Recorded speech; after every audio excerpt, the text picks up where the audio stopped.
Hey everybody, I'm Laura DeFranco, the CEO of Brave Healer Productions, where we have a mission to change the world one brave word at a time around here. And today, to help me with that mission, are some of the amazing authors of a new book that we have coming out called Shaman Heart, Turning Pain into Passion and Purpose.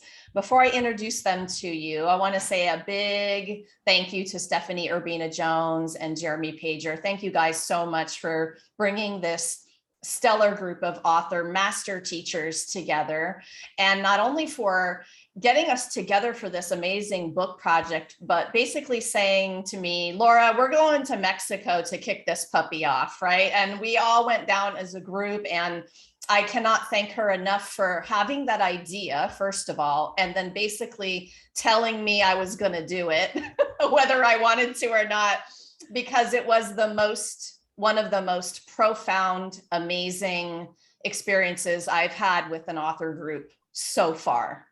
And I know the authors are going to agree with that statement. So to you authors, welcome. I have Mark J. Platten with me. He is the founder of Integral Man Institute and best-selling author of The Art of Connecting with Nature.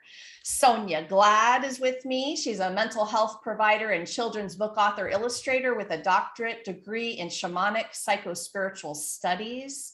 And Tiffany McBride is a Reiki master teacher, shaman healer, and expressive artist that uses holistic remedies and altered states of consciousness for those who struggle with trauma, addictions, and people seeking a deeper spiritual connection.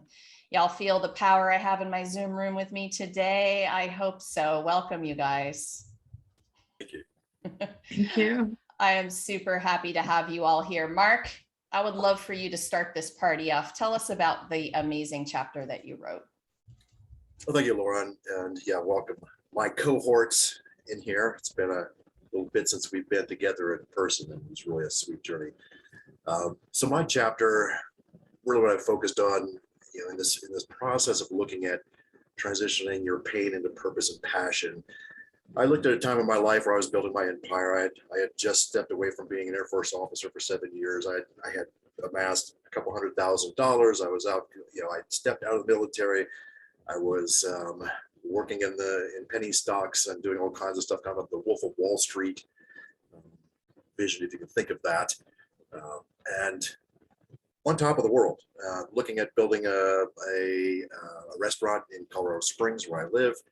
And all of a sudden I woke up one morning and all my stocks were at zero. I had 4 different stocks. They were worth the same security exchange, or the same group there. And so I spread my didn't put all my eggs in one basket per se, but they all went to zero. It was the Wolf of Wall Street thing that came tumbling down, lost all my money. And at that time I didn't have a job because I was living off all the money I was making on the stock market. And so it was this interesting, terrible time of really loss and the shame that comes around with this, right? Because I had my MBA, I was this Air Force officer, I was the guy who knew things and just had that magic touch, that Midas touch of such. But I also had that Achilles heel of not being aware enough of what was going on around me. So everything kind of crumbled with that, which really sent me into this deep place of humility, of pain, of questioning what was really true in my life and what was important for me and where I was going with things. And it turned me back, when I sat with it, I really engaged in my spiritual path. I grew up on a farm in eastern Iowa. And it was in my early years with that formative years, I was just so connected to nature. It spoke to me and through me. And it was this really visceral experience that I had. And after that loss in the stock market and kind of everything coming apart, I was really drawn back to finding that pathway again. And so I was reading all kinds of books on spirituality, on connecting in nature, on who had done other things, and looking at all kinds of different spiritual paths and indigenous trainings and all these kind of things that I learned. And it really brought me into this place of coming from what I consider the dark night of the soul. And that's a term that has been out there for centuries now, but that dark night of the soul where you've gone so deep into the pain, so deep into your own abyss, that either you stay there, it destroys people if you stay in it, or you find a way out, you find a purpose from that pain. And for me, we all have those dark nights of the soul, and it is the process of how do you find the gold in there. There's always gold, there's always something that has to offer, if you're willing to look for it and realize that it does have that to offer. So that's kind of what my chapter is about. And it's about my journey into that, and then the coming out of the dark night of the soul and where it led me. And then my kind of my piece after that is what I give back from what I learned through that process. Mark, not everyone is able to be in the middle of such a profound loss and look at it as an opportunity. You know, this book is really about how to look at the pain as a possibility or an opportunity for a lot of things, the healing, the going after your dreams. But listen, I don't want anyone to take for granted any of you, the authors in this book, of what a badass y'all are. Like, for being able to wake up in the middle of something that horrible and say, okay, wait a minute, maybe there's another path here. Will you talk about that for another moment? Well, for me, it really was. I mean, you're right, because it can be easy to go into the victim place that, they did this to me. And, in many ways they did. They were doing unscrupulous things, and I was benefiting from it on one hand until I wasn't. I wasn't the Leonardo DiCaprio in that Wolf of Wall Street movie. I was the one who was being, that everything came tumbling down around. So, I mean, it's easy to go in that victim mentality, or if you're on the other side of it, to be in the villain mentality of, I deserve to stay in this dark hole because I was a bad person. So both of those lead you to the same place. For me, the really place of exiting out of that deep hole was really, I mean, I was meditating twice a day, about 45 minutes in the morning, 45 minutes to an hour at night. And that is and doing all the spiritual work, which brought me to a different realization of just, I think I can get stuck in the everyday trudge of life. And there's an opening that happens for me, when I went beyond that and looked for I'll say the magic of life there, the integral connected with everythingness that happens when you allow yourself to plug into life. And for me, that was the doorway out. I started seeing all these miracles around me. I started communicating with nature again. I was able to find a peace within myself that I really hadn't had for a while. I've been doing all this exterior kind of running around and doing things and being really successful in that, but it was my interior world where the real peace and the real beauty and connection and so forth came from. That's what I focused on, with that interior world, which really did lead me to being able to step out of the abyss with all this gold. Thank you for being willing to share that story, and also for being one of the 3 men in this project, holding that healing space for the group as well. That was it was a moment for me personally to have a mixture of men and women doing the work together. So I appreciate you for being one of those men. So Sonia, you are up next. Tell us about your amazing chapter. Well, my amazing chapter is chapter 10, and it's called Accessing Your Intuition, the Cure for Indecision.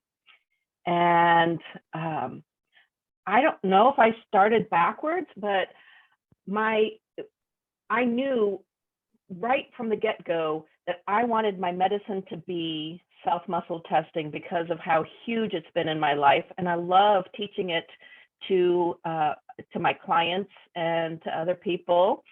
And so then I had to look at many examples in my life when I've used it.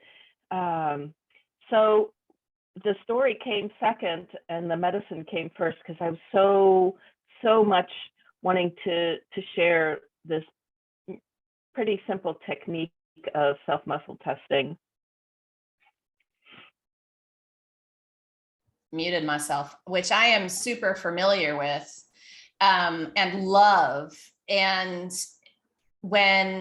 so, you have to be able to teach somebody what's behind that. And there is a mindset with that too. Tell me more about that tool, Sonia.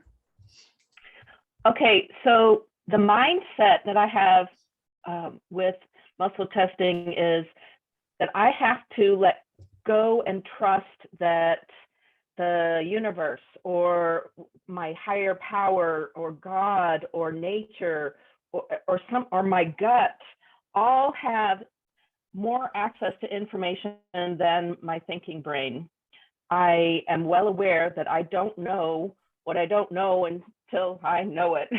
And I believe that there is something greater out there that knows more than I do. And to access that, and to skip my brain, I go into my body. And I can't tell you how many times I ask my clients to get out of their head and into their body and to focus on what's going on internally as opposed to their thought process, because our thought processes can spin, but our body can process an emotion and then it moves through us and is gone. So to help access then this greater thing out there that's outside of my mind, I use this self-muscle testing technique to help me make decisions, because I can really spin when it comes to, should I do this or should I do that? What's going to be the best thing to do? And I can question myself and stay stuck. And this self-muscle testing technique has helped me for the last probably about almost 15 years to make decisions about so many different things.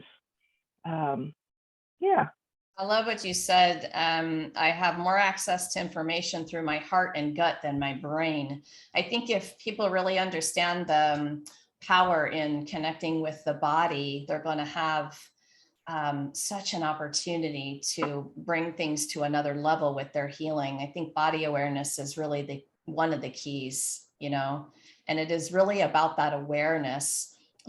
You are all teaching tools to help people with another level of awareness. And the muscle testing, I remember being in a craniosacral course ages ago, and they were up there demonstrating, and somebody had their arm out, and they were pushing down on the arm and testing the strength with this, like what Sonia is saying, with the decision that the person wanted to make. And the audience laughed because it was so clear. And even we could see it, and we weren't standing there being the ones tested, right? Is there anything else you want to say about that? It's fun stuff. It really is. I remember several years ago, I wanted to take our cat with us when we were traveling, and my spouse said, no, it's going to be too much of a hassle. I'm like, no, this would be a great opportunity. We won't have to leave the cat alone for 10 days. And so then I did the muscle testing thing, and it said no. And I'm like, all right, fine, we won't take the cat, because then, I don't know what may or may not have happened with taking the cat with, but I trusted, and I quit fighting the no when I heard the no from another source other than my spouse. So yeah, I use it sometimes in the morning. Sometimes my body can handle certain things and other times it can't. So I ask my body, would half a banana on my oatmeal this morning be good? And sometimes it's yes, and sometimes it's no. And then I go with whatever my intuition tells me there. And all the way to some of the really big things, like I'm about to take off on this adventure to take a sabbatical in Hawaii, and I have muscle tested regularly on that that decision and some of the details around the decision. And you'll have to read my chapter for more on that. Exactly. I'm like, don't give it all away. Okay. And I cannot wait for our readers, our viewers today to really get a load of the teachings in this book. You all are gifting people with these strategies and this medicine. And I hope if we do anything, it's to help people be curious about what's possible here. So Tiffany, tell us about your amazing chapter.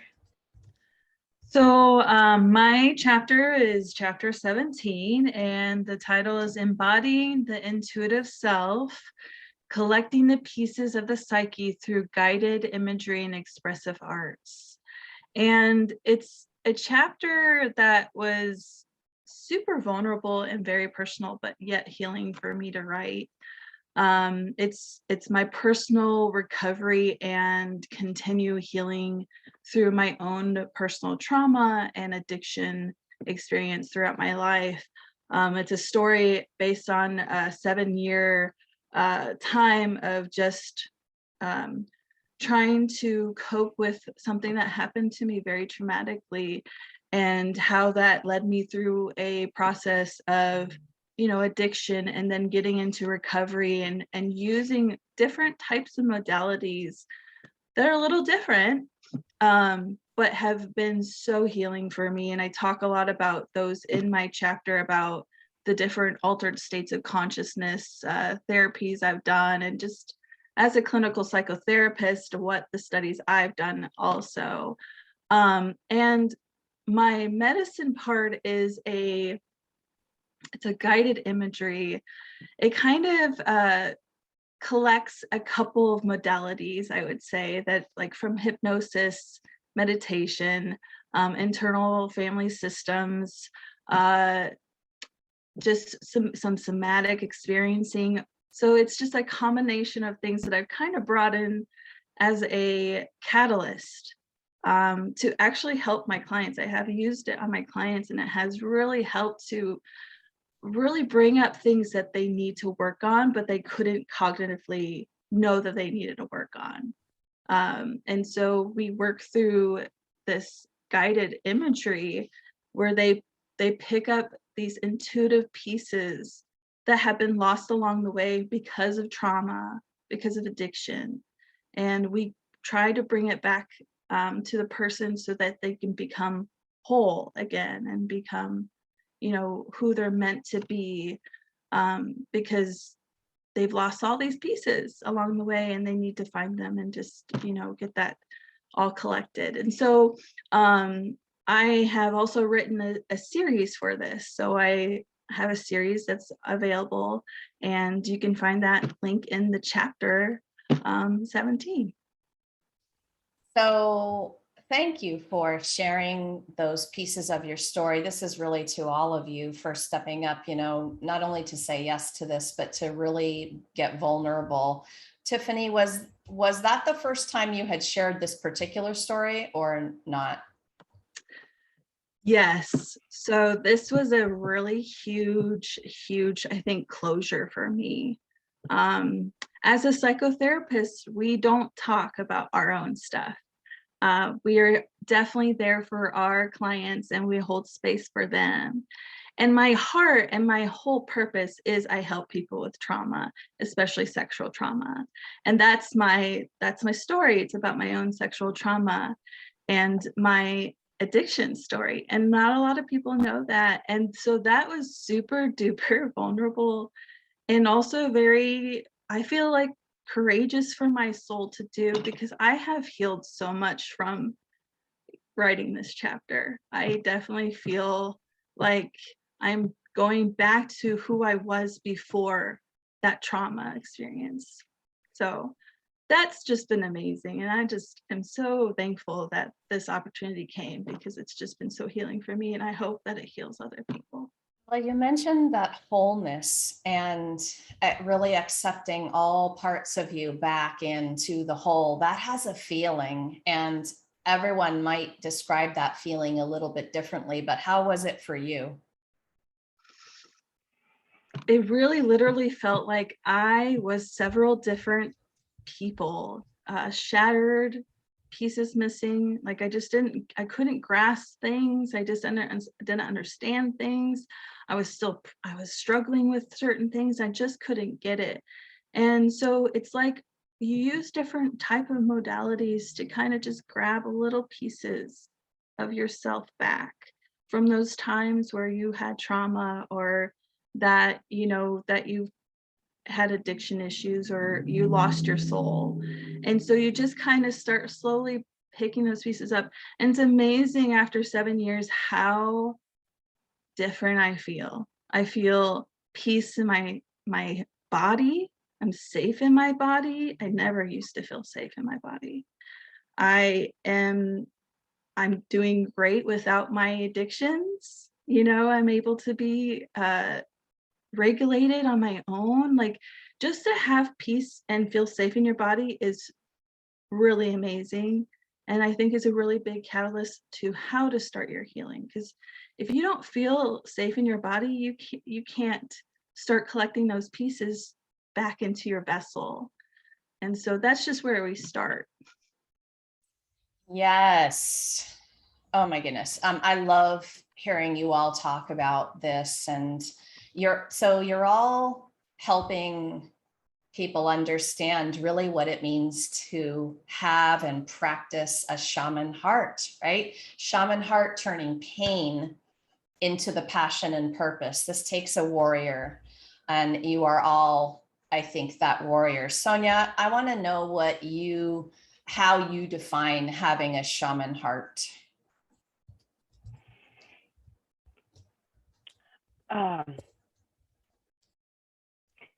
I see my shaman heart as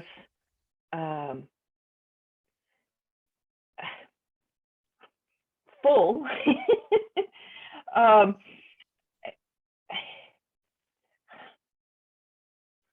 know what I've been taught is that the shaman's heart is the wounded healer.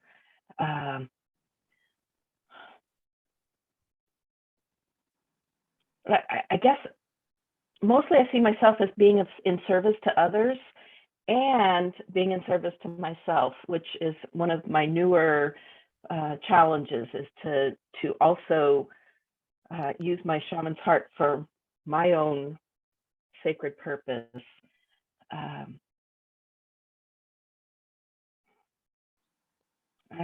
I love fiercely. I love so many people. I like that. If you guys see me looking down and scribbling, it's because I'm writing things that you're saying down. Having a shaman heart means loving fiercely. Yes. Absolutely. Absolutely. Yeah, I don't do things partially. I love very, very fully and deeply, and many, many, many people are part of my people that I love. And then if I can give them a little gift of healing, or some help with insight into their own inner worlds, to me, that is what brings me so much joy, which then feeds my shaman's heart. Exactly. Allowing me to then embrace even more love and joy and people into my circle. Thank you, Sonia. Tiffany, how about you? How do you experience having or practicing having a shaman heart? So when I think about my own experience as a shaman or a wounded healer, I often kind of go back to, I'm a shadow worker. I'm a shadow walker.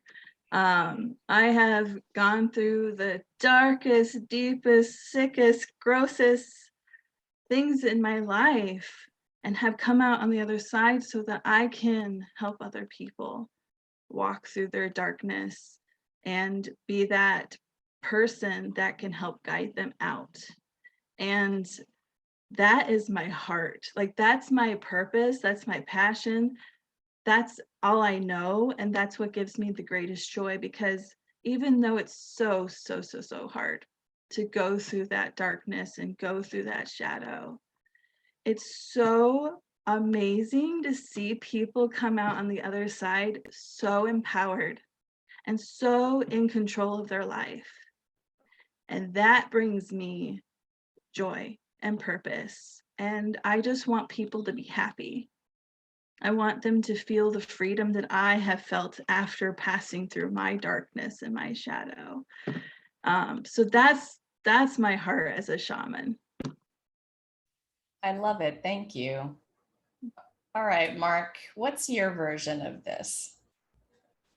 Yeah, I really liked what Jeremy said in his interview the other day, that there's lots of ways that we identify what a shaman is, right? I kind of tend to lean more toward the traditional view of what that means, at least what from an anthropological standpoint, what that states.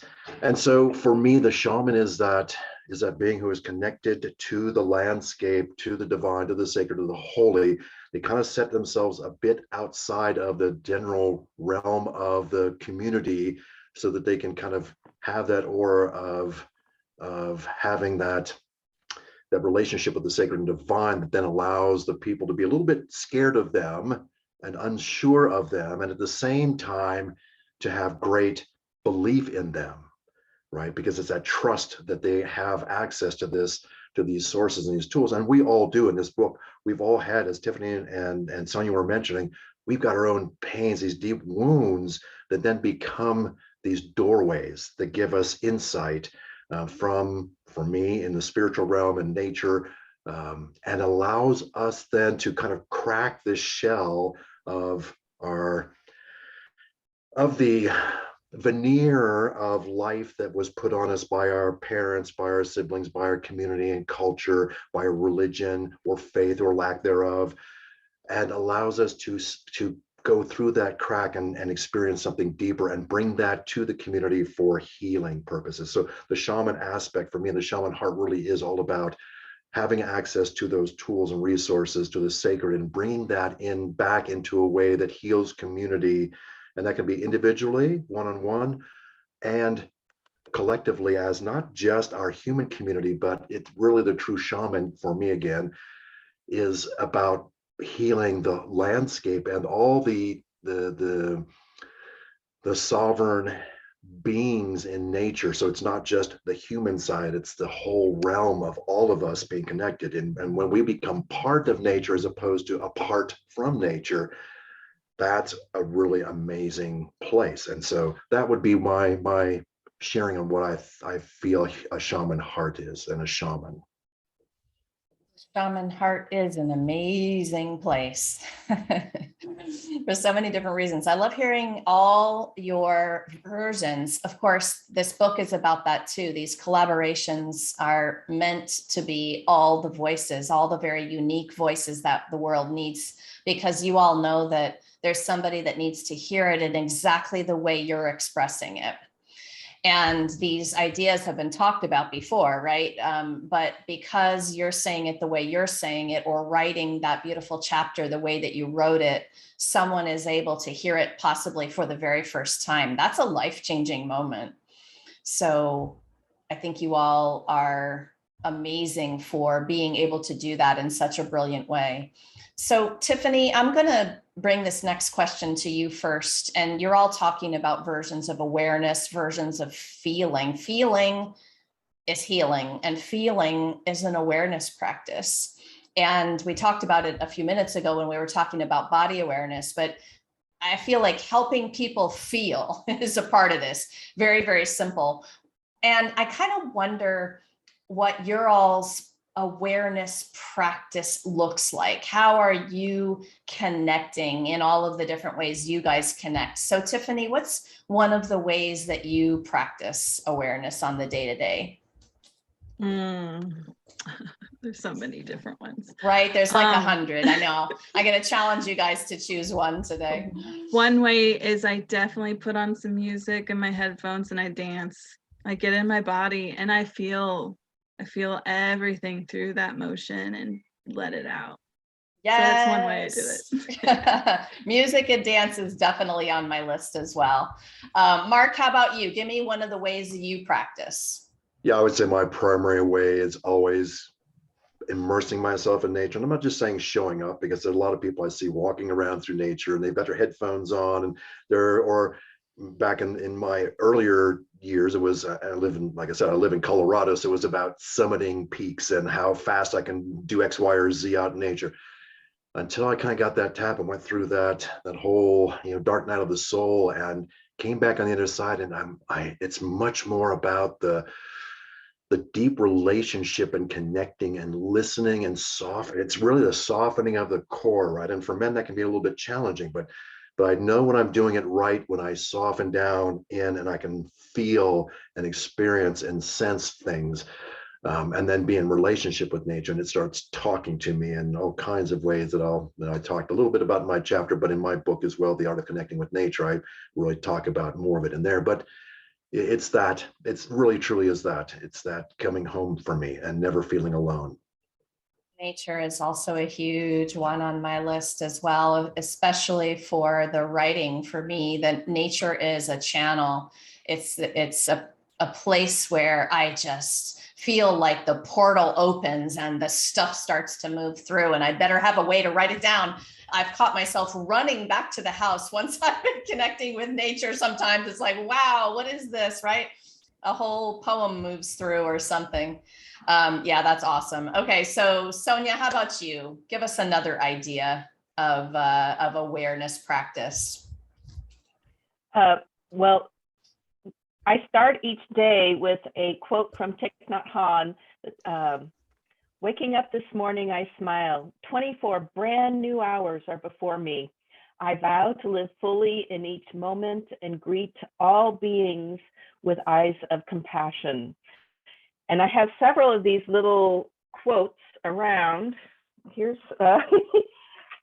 like brushing my teeth and rinsing my mouth. I vow to speak purely and lovingly. For when my mouth is fragrant with right speech, a flower blooms in the garden of my heart. And so I have these little things all around that have different quotes that help me remind me to be present and in the moment. I also am a huge nature person. I also have a daily yoga practice that I practice being in the moment with that. So there's just a few. I know, you guys, it's so terrible of me to ask you for only one. I mean, you all have toolkits of this, and that is why you are who you are. It's why you've come to the place of helping other people understand, is because we all understand we need to have actually many different ways to connect, because one day the music might not work and we need to move over to something different. One day we need the blast of music, right? When we know we can shift back and forth with the different ways to connect, what an awesome toolkit that is. Okay, so I have one more question for all of you. Mark, you're up first on this one. Our listeners are here, and I know that we're helping them feel curious about this Shaman Heart and the awareness practice and everything. We author experts like to talk about ourselves more as guides or facilitators on the journey. We don't fix people, right? We empower them to connect with their own inner healer and their own inner wisdom, where all of those answers are. So help our viewers today understand maybe one easy way to feel empowered. What's your message to them? In a world that kind of in so many ways requires us to be external referencing and to please people, or to please our bosses, or to please our parents, or whatever it may be, what I have found is that the real core, the real strength that comes back is doing the inner work. And once you get the inner work right, the outer work, magic, I won't say magic, it automatically happens because we're at peace in ourselves. And so it really comes back. I mean, a lot of the stuff that we're all talking about here, that all of us, we've done our inner work. And we understand the power of that and what it has to offer us. And throughout the book that, each of the authors are talking about our own pain and suffering, again, that we could hold the outside world will celebrate us being either victims of our own tragedies and keep us there and help us stay there, or being, again, a villain in the story and keeping us there as well. Or we can let that go and go into the interior world and work through, bring the shadows to the forefront, work through our pain and suffering, and look at them as tools of some of our greatest guides and some of our greatest teachers that then can help others. And so that's what I would say. Yes, I love it. Thank you. Okay, Sonia, what's your message today to help people feel a little more empowered? I'm going to go back into the body. Posture has such a big influence on how we feel. So sometimes when I see people that are kind of closed in and maybe looking down, I ask them to look up, put their shoulders back, and maybe even stand up and put their hands on their hips and look up and spread your legs wide. And I think it's called like a Wonder Woman or Superman pose. And just repositioning your body has such a huge influence on your internal experience. And then being aware, so that inner awareness of, wow, there is something immediate that I can do right now to change how confident I feel, just by shifting the position and the posture of your body. So yes. Did everyone sit up right now? Just now? Did everyone like do the little, well, all right. Okay. I love that. I am a fan of the body awareness. It's very, very powerful. I love the Superwoman, Superman pose. And get your pose on today, you guys, and a smile too. Like, you may not feel like it, but you could do a cheese. Like just for fun, right? Yeah, I love that. Thank you, Sonia. All right, Tiffany, close us out today. What's your message of empowerment? I think a lot of people have the idea that healing is linear, and healing is a spiral process. It's not about perfection. It is about the process you are doing in between before you get to that destination. And I often have to remind my clients, like, be patient with yourself. Have self-compassion. You didn't know all these things before. You are coming to awareness now, and they may come back around a little at a time, just so that you can learn a little bit more about that situation, but that you're still progressing, you're still healing, you're still improving, even if it's little tiny steps. So just a reminder, recovery is a spiral process. Really, really good reminder. Thank you. Thank you all. Tiffany, Sonia, and Mark, thank you so much for what you do in the world and for being here to share it with everyone today. Thank you, Laura, for being the platform for us to do this now. Yes. It was good to see you all again. All right. Well.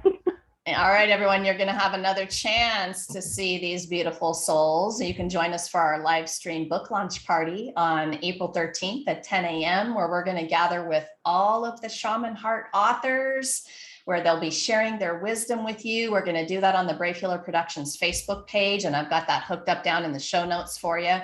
And maybe something that Mark or Tiffany or Sonia said today just, I don't know, gave you the goosebumps or resonated, or you're interested, right? So drop on down, because their websites are there and they are up to some awesomeness in the world. They are also very generously there for you, for support, to reach out, to explore. So I hope that you do that. And lastly, if you're listening to this after April 13th, well, that means that Shaman Heart is ready and you need to hop over to Amazon and grab your copy. So remember, everybody, your words change the world when you're brave enough to share them. It is time to be brave. See you next time, everyone. Bye, you guys.